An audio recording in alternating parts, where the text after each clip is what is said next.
adalah tentang strategi organisasi manajemen hubungan pelanggan. Strategi organisasi manajemen hubungan pelanggan atau disebut dengan CRM adalah strategi bisnis yang memadukan proses manusia dan teknologi,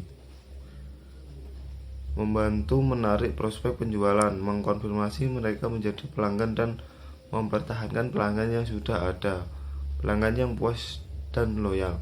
Untuk strategi customer relationship management adalah upaya yang dilakukan perusahaan untuk mempertahankan pelanggan mereka. Metode ini membahas bagaimana caranya untuk mempertahankan pelanggan dengan peningkatan kualitas hubungan antara perusahaan dan pelanggan.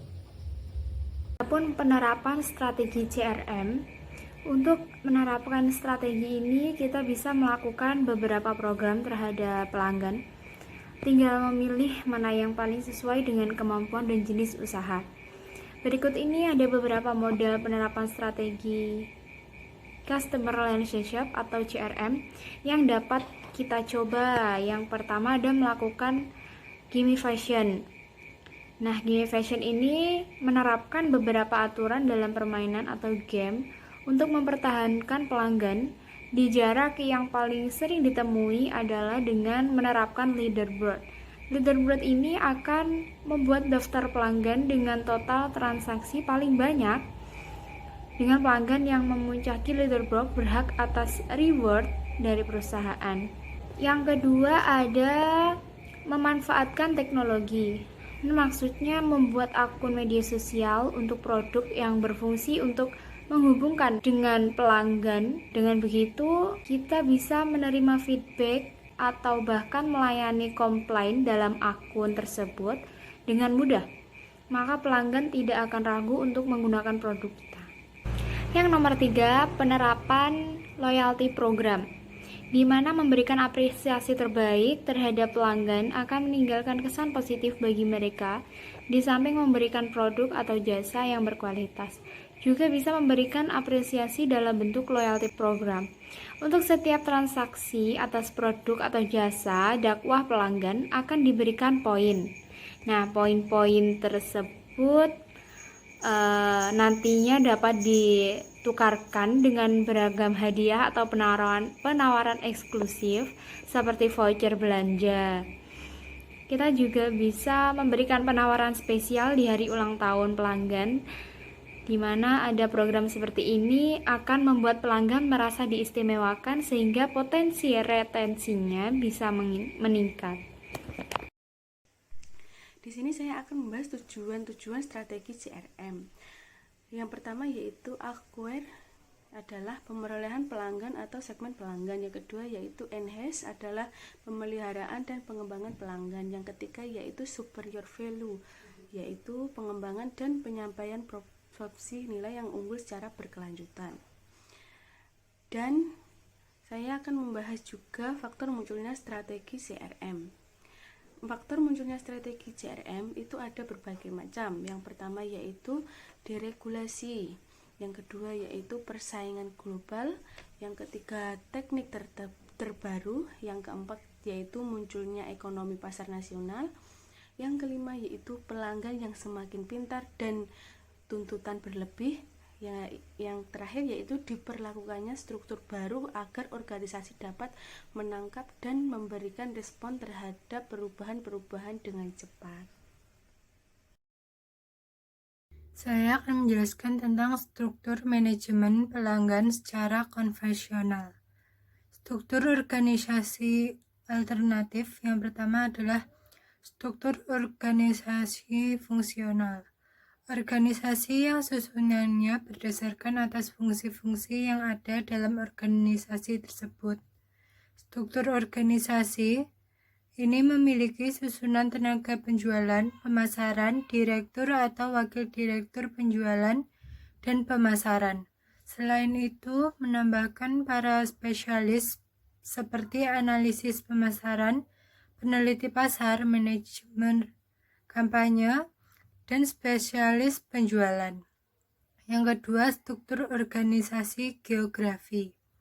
Struktur geografis mengatur beberapa atau semua dari 3 disiplin manajemen pelanggan inti, yaitu pemasaran, penjualan, dan layanan pada garis teritorialnya. Penjualan dan layanan lebih tersebar secara geografis daripada pemasaran. Yang ketiga, struktur organisasi berdasarkan pengembangan produk dan brand. Struktur organisasi produk atau merek biasa diterapkan dalam perusahaan yang memproduksi berbagai macam produk, khususnya yang memiliki persyaratan pemasaran, penjualan, atau layanan yang berbeda.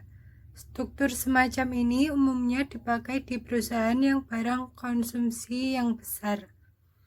Yang keempat, struktur organisasi untuk mengembangkan pasar atau berbasis pelanggan.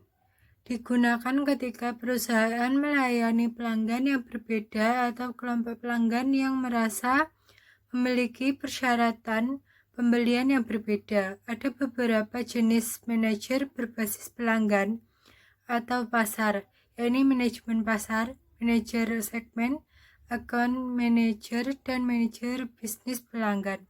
Yang kelima, struktur organisasi metrik. Organisasi metrik sering menjadi solusi struktural yang lebih disukai ketika perusahaan memiliki beberapa lini produk yang berbeda, yang melayani beberapa kelompok pelanggan yang berbeda. Dalam struktur ini biasanya memiliki manajer berbasis pasar atau pelanggan di satu sisi dan manajer produk di sisi lain matriks. Organisasi jaringan dan virtual. Ada beberapa karakteristik struktur jaringan, antara lain yang pertama, tidak berlapis-lapis, kemudian sangat fleksibel, dikendalikan oleh mekanisme pasar, dapat menata sendiri sesuai dengan rantai nilai industri di bidangnya, dan saling berbagi sumber daya melalui analisis strategis atau kolaborasi dan outsourcing. Kemudian peran IT dalam lingkungan perusahaan yang stabil adalah memungkinkan manajemen senior untuk mengendalikan informasi dan mengambil keputusan. Ketika lingkungan menjadi bergejolak dan ketika perusahaan berusaha untuk menjalin hubungan jaringan, peran IT telah berubah. Sekarang perannya adalah memberikan informasi yang memungkinkan perusahaan dan anggota jaringannya untuk yang pertama, untuk tanggap dan respon dengan cepat perubahan lingkungan bisnis. Yang kedua, untuk berkolaborasi, mengembangkan dan memberikan proposisi nilai pelanggan yang lebih baik. Kemudian, untuk tingkatan dan bagikan pembelajaran mereka tentang pelanggan. Dan yang terakhir, tingkatkan profil biaya individu dan gabungan mereka. Yang keempat, ada hubungan interpersonal. Hubungan interpersonal antara penjual dan pembeli menjadi sangat penting dan menentukan efektivitas dan efisiensi proses transaksi. Nah, di sini terdapat 3 pola hubungan antar organisasi. Yang pertama, pola hubungan yang terkendali. Ini dikendalikan oleh penjual dan dikendalikan oleh pembeli. Yang kedua, pola hubungan yang terkoordinasi. Ini dikoordinasikan oleh penjual, dikoordinasikan oleh pembeli, dan dikoordinasikan oleh kedua belah pihak. Yang ketiga, pola hubungan stratifikasi. Hubungan ini didasarkan pada tingkatan manajemen. Peran IT dalam web dan SMS memungkinkan pola hubungan yang dapat dilakukan oleh banyak pihak. Hubungan antara individu pada pembeli dan sisi penjual cenderung secara hierarkis sesuai. Sales presentatif bertemu dengan pembeli dan manajemen umum bertemu dengan manajer umum. Sekian presentasi dari kelompok kami. Wassalamualaikum warahmatullahi wabarakatuh.